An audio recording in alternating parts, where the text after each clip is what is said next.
On today's show, Kate takes on new karma, and Tara is told she's a hands-on healer.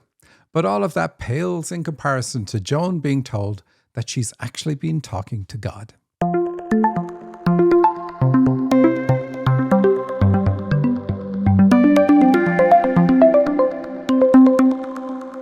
Welcome to the Dream Interpretation Podcast with Michael and Sandy. Hello, everybody. Welcome, welcome, welcome. This is another half hour of us eavesdropping on the very personal communication between the spirit world and you while you're on your earth journey. That's why we focus on dreams. If you want to know what you're meant to be doing in your life right now at this very moment in time, then look no further than your dreams. Sandy, we have just a mixed bag of dreams this week. Do we want to get straight into it? Yeah, but first, before you dive in, can you tell people how to get on the show if they want to? Email your dream to radioshow@dream-analysis.com. That's it. All righty. Okay, so there is a lot of dreams, so I'm excited to dive right on in. Okay, this is Dreaming of Dreaming by Anne. I dreamt that I was on an airplane and I got a phone call. It was one of the old dial phones on the wall of the airplane. I thought it was good to have a dream of being on an airplane. All right. Wow, Michael, that's a real short dream there. I like the dream, and I like short dreams a lot because they're usually very punchy. It's like, okay, you've got the message, let's move on. Because most of the time we actually spoil our dreams where we're disagreeing with our higher self or our spiritual authority and saying, I don't want to do this. And here's all the reasons I don't want to do that. And from looking at those dreams, we can tell the type of therapy that we need, because it's like, oh, look, that's our obstacle. That's the problem that we need to overcome. This therapy will help you overcome that. And then that will lead you to having short dreams where you're like, okay, I accept the request. Anyway, on to Anne's dream. She has a very special skill, and that is she is conscious on two planes at the same time. Now, she's aware that she has that skill. It's a very unusual one. So she can be conscious on the physical plane, like we all are, and conscious on the spirit plane at the same time. And she's a really good channel, and her channeling works through thoughts impressed on her mind. And she already knows that. That's how she channels. But that's what a phone call in a dream represents. Phones represent that, telepathy. And in this dream, she has an old dial phone on the wall of a plane. So it's saying, look, you have this built-in old-fashioned communication mechanism, old-fashioned for her, and just in the sense of it goes way back. And she is able to connect with the other aspect of herself on the spirit plane and channel from that perspective. So normally when she channels as Anne the human. And it's not our friend Anne, by the way. But she channels as Anne the human, and she gets everything from a human perspective. Now, we want things from a human perspective, but if we can get a higher perspective on things, we can still translate it to a human perspective, but we then have a greater understanding of why our guides or angels or whatever are saying this is going on for these reasons. And so this dream is telling her, look, you can connect with this other aspect of yourself and channel from that different plane, channel from another plane, which is what the plane is in the dream, and you're going to get a higher perspective. And that's really super, super. So she can use it, channel from a higher perspective, and she will get more information. All righty. So how in the world did you get she is conscious on two planes? We already know that. We know that from other dreams, and then from her using that information, it's actually how she can use many of her skills. She has lots of skills that are reliant on that particular fact. So we knew that in advance. But a lot of the information I get from channeling on the dreams. So you won't always see everything in it, but it has to be backed up. You have to see what's in the dream and then see it in other dreams, maybe from the same dreamer. Wow, that's very interesting. Okay, let's move on because I know we have a lot of dreams. Michael gets a text from God. Whoa, and that's from Joan. Michael Sheridan was sitting in a chair in the foreground, and he held up his phone with a text from God. It was 2 pages. Someone else there off to the right was reading the text out loud to the small group here or there. I couldn't hear her clearly, so I moved up closer, and now it seems to be on a larger screen, like maybe a TV. and I read God's message. This is God. It has been a long time, 23 years since you found the crystals found on the property. It was a find, and you can use it now. Woo. All right, Michael. You're in this dream. That's amazing. So we got to hear about it. So it's usually hard to do a dream when you're in it. You know, it is and it isn't. So it's simple. I just asked Joan, what do I represent to you? And in her eyes, I represent somebody who can channel, because that's what this dream is about. Anyway, it kind of makes sense. So saying I was sitting in a chair in the foreground, so it's like this is my channeling aspect. And I held up his phone, and Joan's communication, she has 3 ways in communicating. One is through thoughts impressed on her mind, which is what the phone is again. And she can also hear her guides, and we see that in the dream as well. She says somebody was reading the text out loud to a small group there, but I couldn't hear clearly. And that's her third mechanism, but it's not very good. It doesn't often happen for her, and it doesn't work very well. But she does have another mechanism, which is she gets images. And that does not happen that often for her, but when it does, she says it's crystal clear. It's like so clear, it's amazing. And what this dream is saying is who's behind the messages. Now I had to channel on it a bit, but if she is getting information through thoughts impressed on her mind, then that's her guides or any other spirit. But and the same true too if she's getting voices that she can hear. But if she gets images, the images come directly from God. So there's 2 things in this. One is we now know who gives her the images.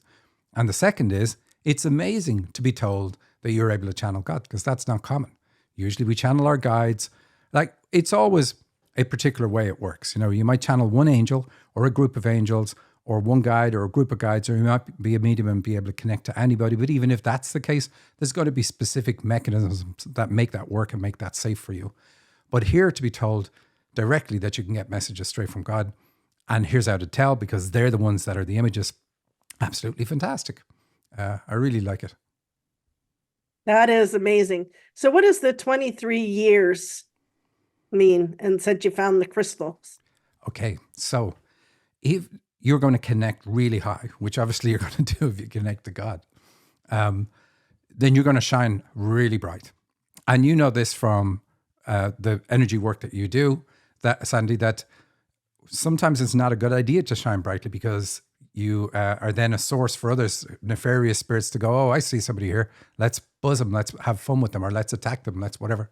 She has this mechanism that's built in that masks her light. And it's done. She already was aware of it, that she had something, but didn't quite know how to use it. So she has these crystals. They're not physical, but they are part of her arsenal, let's say. And what they said when I channeled on it is that she can activate these crystals, and she only has to do it once, and then it's automatic forever. And it means that you could be standing 6 feet beside her and you would never know that she's lit up like a Christmas tree. And that's really, really useful to do. So she's at this stage, because of the interpretation of the dream, has already activated that. And that's really super good. Wow, what an amazing ability. That is so awesome. And Maybe, God, wow. Maybe I can turn the tables on you now. You can explain why that is important and very useful for her to have. Oh, for protection? It is because beings see the light and they seek the light out. So lost spirits, all different type of things. And it's when you got a bright light shining in the darkness, believe me, people, everything shows up. They want the help. And so it is better to have it masked so you don't attract that. And then when you're ready, if you want to attract something in, you can. But that way you have control. I love how you focused only on these are beings that want help. There are also beings that come along with a sledgehammer and try to shut down your connection, because that's fun for them. Yep, there is that, but I was not picking on them. All right. Well, have we got another one? Yes, the next one is the money was confetti, and this is from Kate. There was a boy in a room with one woman sitting in a chair. She gave him a bag with $300. And she was suggesting he give a couple that was there $200, not out of the bag. He had already given them $200 and was going to collect it back, but he knew something was off, so he went to get his car. The woman said the guy had done something to the car, so he couldn't drive away. I stepped in and said the boy could drive, even if the muffler fell off. So he got in the car and started to head out. I suggested he stop at the police station right there and report the situation. As I was trying to get a cop's attention, they said he needed a number and they gave him one, but then quickly called him to an officer. So I poured the money out of the bag and it was like confetti. And I had him relay the information to the lady cop. What a strange dream, Michael. Yeah, this was a tricky dream. What happened here is that Kate got into a relationship and put all her channeling energy into that relationship. And that is shown by her giving the $200 to the couple. She's the couple. She literally gave away her energy that was meant to be used for her channeling. Now, her husband has since passed and she has turned back to her spiritual path. She has learned to channel and has learned a lot about her original spiritual purpose. In this dream, the course correction is acknowledged and she can reconnect with her karmic path again. That's shown by the boy driving the car, despite it being damaged by the man in the relationship. And she has to accept new karma to do this. And that's shown by taking the number before the police can deal with the boy. In her case, it was all arranged, but she just has to agree to what is newly set up by taking a new number in the dream. And the money all being shredded like confetti again shows that the energy she was allotted, the money, was consumed in her marriage. And she told me that her husband was given 7 months to live, but through her work, he lived for 4 more years. And just for completeness, the boy in the dream was about 16 and he represents karma. So does the man, so does the car. In fact, it's a pun on karma. And so does her having to take a new number in order for the police to be able to help her do what she's meant to do. Wow. So what does that mean long term? Now that he's passed, she's free to pursue this? Well, she was always free. It's like we have a particular purpose in life. And depending on our mission, it could be super important or, but for most of us, there's a backup. If I don't do what I came here to do, somebody else might step in and do it. But if that's not the case, then they really want to make sure that you fully do what you came here to do. But in her case, she knew it. She said her husband even told her that he was keeping her back from her path, that he knows she should be doing other things, spiritual things. And she wasn't doing them because she was looking after him. And that's completely understandable. But when he passed and then she decided to reconnect and see what her life was about and get back on her own path, she had used up or gone past the point, let's say, where that was her karmic path. And so things had to be changed in order for her to really expedite herself back to where she needed to be. And so we just see that in the dream, like the energy, you should have been spending all this energy on learning to channel and developing yourself. Instead, you were spending it in your relationship, on your husband, trying to keep him alive. And again, we're not going to fault her for that. But she couldn't then go back to that original source and say, okay, now I'm going to tap into this and do what I was meant to do because that energy was gone. All the things that were lined up for it to happen for her were gone. So she asked that a new arrangement be made, and then she had this dream. Oh, that's amazing. What a cool dream. And then we have a lady cop. Is there anything significant in that? Well, what's interesting is the cops. It's like the police are right there, but they're saying, look, we can't do anything till you accept this karma. And numbers are often represent karma in a dream, especially when we're not told the number or anything like that. If we see a sequence of numbers, we've seen people on the show who've sent dreams and they're able to move numbers around above people's heads. And that says they're able to change people's karma, move karma around.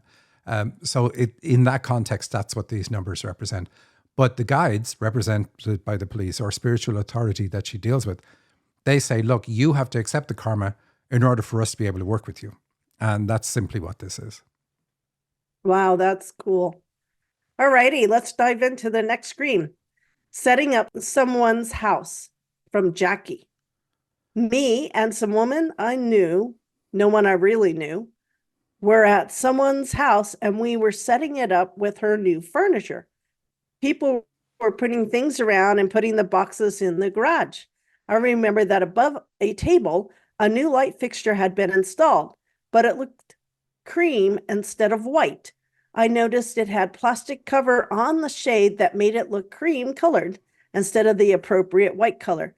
So I took the plastic off, then I adjusted a piece of light. It had two parts to it, so it hung perfectly and it looked great in the space. Then I remembered having some roses in a vase that I was trying to find a good place for to put them in the space. All right. I really like this dream. Furniture in dreams represents influences from others. Jackie is going through a phase of clearing things up for herself, removing the influence of others and making a stronger connection to the light. But she hasn't quite removed all influences because people are putting things around and putting them in boxes in the garage. I do like her adjusting the light though. That's really good. Removing conventional influences is shown by taking away the plastic cover so that her light shines more brightly. That's really what it's all about. Her removing people's influences, removing conventional restrictions, and then seeing her light the way it's meant to be.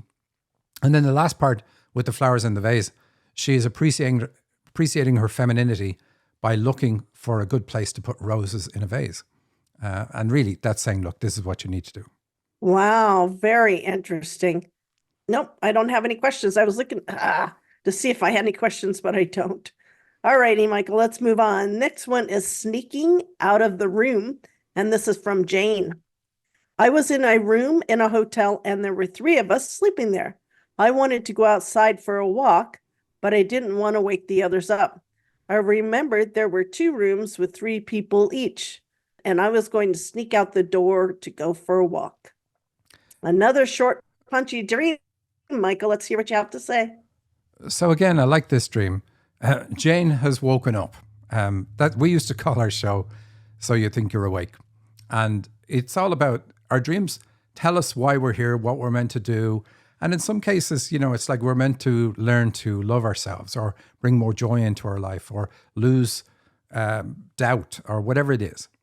But once we wake up and we know what life is about, then our dreams are going to not want us to go back to sleep, or our guides and our higher self. They all get involved. And so Jane has woken up. She's at that stage now, very, very aware of the fact that there's way more to life than just the physical. And she is now taking opportunities. Doors in dreams represent opportunities.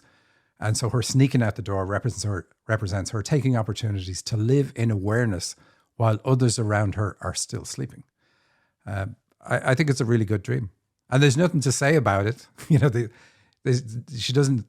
There's nothing she can do based on what the dream is saying. It's just, this is where you're at. And it's up to you to continue to take the opportunities to be aware. All righty, moving on.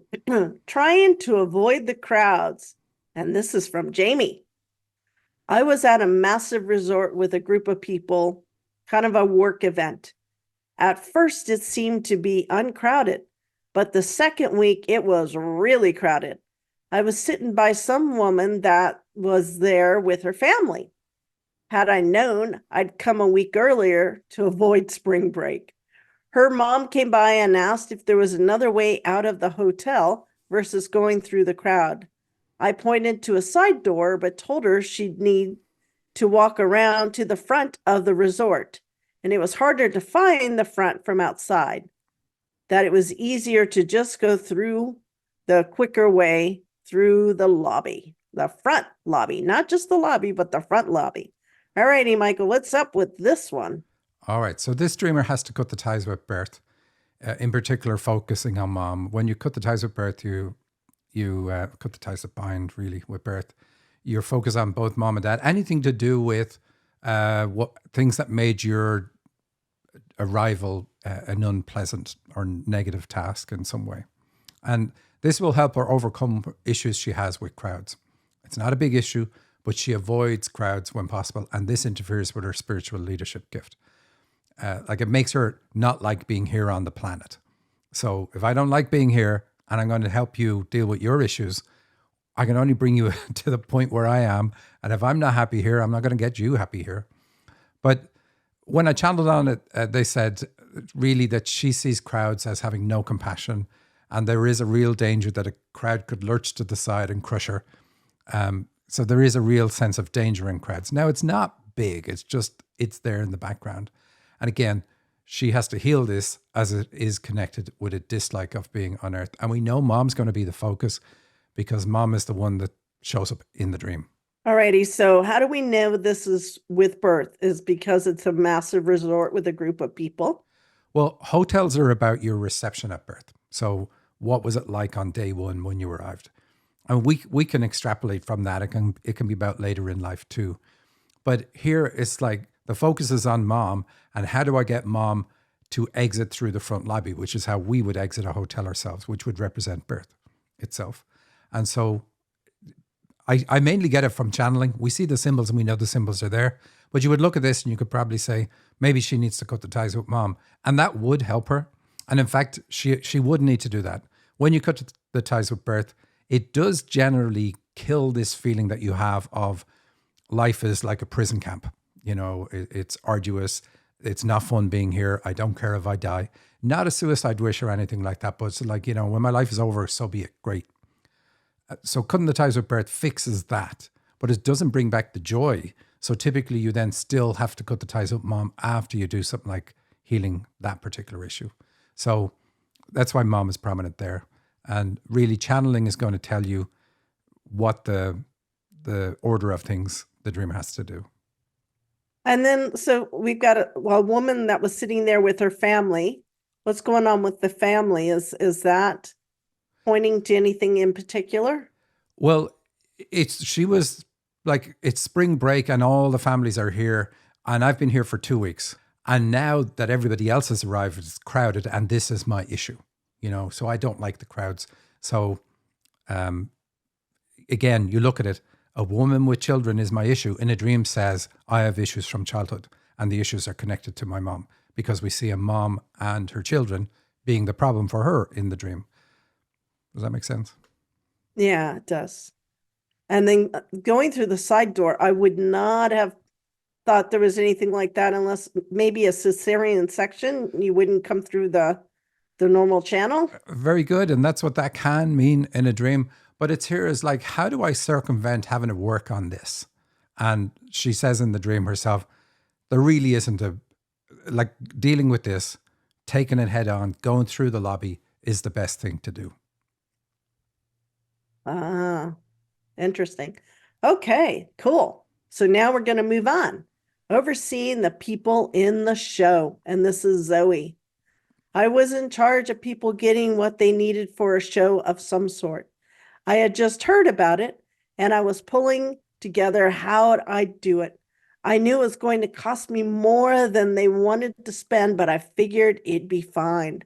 They would just have to deal with it because it's exactly what they wanted. There was a lady there asking if I'd seen their show. I said, yes, they were pretty good. And she mentioned how they had 2 different angles to them. And I thought I could improve them. She was even laughing when she said this. It's like, it sounds very arrogant. The lady asked if she had seen their shows, plural. So that's important. So really, this one is pretty straightforward. The dreamer's spiritual purpose is to help people get the most out of their life. Because a show and a dream is about you living your life and you in the limelight, you letting yourself shine. But also it includes the interaction of you with other people and all that sort of stuff. And she's able to look at this and say, I know how I could improve what's going on. Wow, that's pretty cool. Absolutely. And so getting in charge of getting people what they needed. Yes, helping them to get the most out of what they're already going to be doing. But what is the cost more than they wanted to spend? But she figured it'd be fine. So money in a dream is about the investment of your time or your investment of your energy, etc., into whatever it is. And in some cases, it is a monetary investment. And so it's like, okay, if I'm going to help you improve this, then you've got to put more in than you're currently putting in. But that's okay, because you're going to get more out of it. Okay. Well, Michael, do we have time for one more dream? I think we can squeeze one in. All righty. This one's Unplugging the Cords, and it's from Tara. In the dream, this was the second time this happened, and I noticed that in the dream and commented in my head. I was waiting for my car to pull up via the valet. When it arrived, I opened the driver's door and the driver's backside door. I saw two large electrical cords in the back. I was holding someone's large sport/duffel bag, and I decided to throw it over the cords. Then I was standing at the driver door, waiting for the guy to get out. He seemed to be dressed completely in a uniform that included a helmet and covered his face. Alien question mark or sports car driver question mark? Couldn't identify what he was. And there was two large electrical cords involving him as well. Then he started to unplug his cords to get out of the car, and I remembered someone saying, "Ha ha, this is yours," to the driver, and pointed at the cords. All right. It's a very straightforward dream. I don't know how you can say that. Well, everything points to the one thing. The dreamer is a spiritual healer. And we get that by the power cord. Spiritual healers are able to channel energy or power through their body into their client's body and then help them heal through that. And what she needs to do is get back into the dream and reconnect the cords because the driver disconnects it. So we see a sports car. We see a sports racer because he's wearing the helmet. She's saying like he's in a uniform like a sports car racer. And then the two electrical cords in the back of the car as well. And then she has a sports bag, so yeah. It's all sports, which is all, because of the sports car and the sports driving, it's all about the fact that she's able to channel healing energy through her body. And she's meant to use that. Wow, that was cool. That was very good. Driving up via the valet. Anything to do with the valet? I do like the valet because it's like you're going to get help to do this because Excellent. The gift is delivered to her in the dream. Like, here's the car, here's everything, here's your karma, you could say. And the sports bag is also her karma. Like, so your karma is to do this hands-on healing on people. Yeah. What is the dress completely in a uniform that included a helmet and covered his face? So what's up with that? Because of the helmet and the sports car references, I'm going to take it that it's a sports car driver's uniform. Like that's your role. Your role is to be a hands-on healer. So this guy's dressed for the occasion. It stands out in the dream because the valet wouldn't, in reality, ever show up in a helmet in your car when they get in it. So the guide in the dream is really making the point. Yeah. What a cool dream. Well, Michael, I think that's all we have time for this week. This was a fabulous different sets of dreams. I really enjoyed it. Thank you. All right, everybody. Thank you very much for listening and see you next week. Bye.